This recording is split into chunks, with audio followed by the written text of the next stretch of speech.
ginataang hipon for today's video. Ay, magigisa na tayo mga sis. Yan, maglagay lang tayo ng mantika. Gigisa natin ang ating luya. Unahin natin yung ating luya.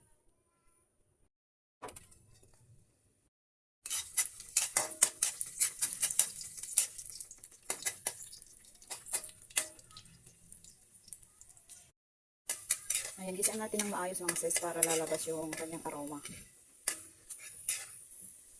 Ayan. Sunod na natin yung ating sibuyas at saka bawang. Ayan, sabayin na natin. Lagi ko naman pinagsasabayan.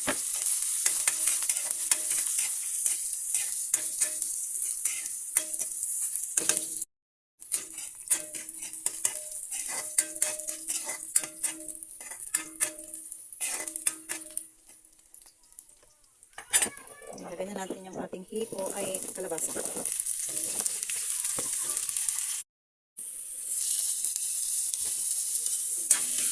Ayan. Unahin na natin yung ating gulay kasi yung hipon ay madali lang magluto mga sis. Kaya timplahan na natin. Lagay na natin muna yung ating mga pampalasa. Timplahan na natin ng paminta. Ating magic sarap. Lagyan natin ng konting patis. Ayan. Mamaya na yung asin pag kulang sa alat. Ayan, lagyan natin ng konting tubig lang.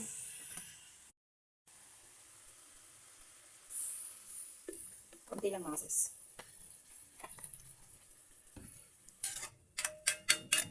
Ayan.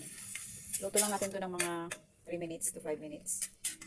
Tapos lagay na natin yung ating gata.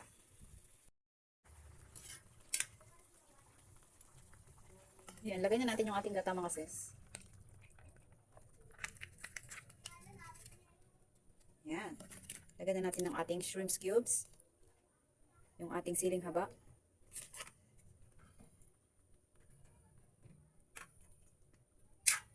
Ayan. Pag kumulo yan, lalagay na natin yung ating hipon.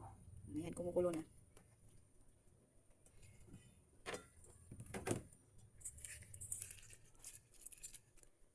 Ayan, lagay na natin yung ating hipon.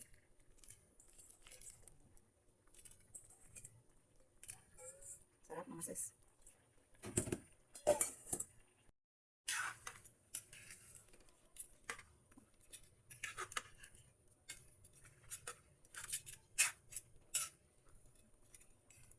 Ayan, takpan natin para maluto.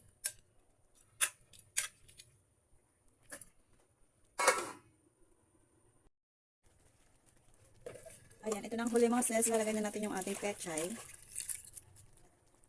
Madaming pechay yung ating ilalagay. Kasi mahilig tayo sa gulay. Ayan.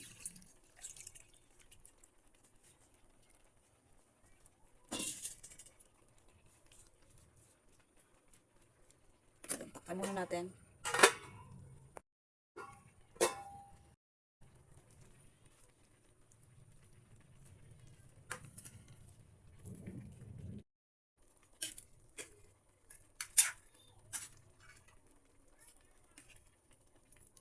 Yan, tikman muna natin mga sis. Sarap na.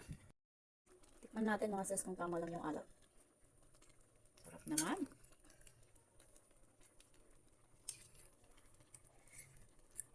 Medyo matabang.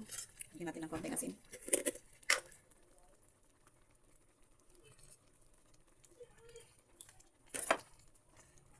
Yan. Luto na to mga sis. Hahanguin na natin. Para hindi ma-overcook yung ating dakon.